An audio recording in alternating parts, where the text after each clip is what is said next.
dia, mais um vídeo gravando para vocês.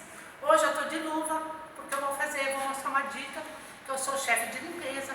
Eu vou mostrar para vocês como é que a gente faz para manter esse piso da loja bonito, brilhante, com mais de 10 anos de uso. Então, gente, vai uma dica para vocês bem rápida. Todas as diaristas ficam ligadas aí, que agora a gente vai mostrar os produtos. Removedor, pode ser perfumado, porque fica mais, o ambiente fica mais gostoso, né? O álcool comum, doméstico. Gente, olha, esse balde tá com um balde com água. A gente vai misturar álcool, não precisa ser muito. Removedor.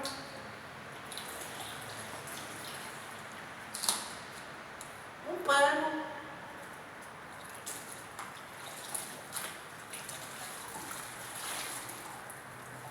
O chão, sempre, todo dia ele está com aspecto de novo, brilhante. Todo dia ele tem uma renovação por ter esses produtos. Todo dia a gente usa esses produtos para a loja. Vou mostrar para vocês.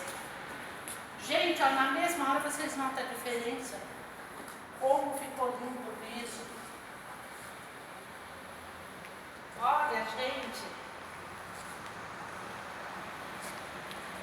É piso, o piso, o azulejo de parede branco, eles ficam bem branco e brilhante.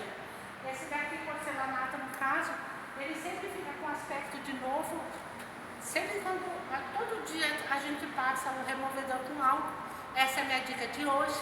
Bom dia, se vocês gostaram do vídeo, vocês dão um like, continuem assistindo, se inscreva para o canal para as novas novidades, para o canal continuar crescendo.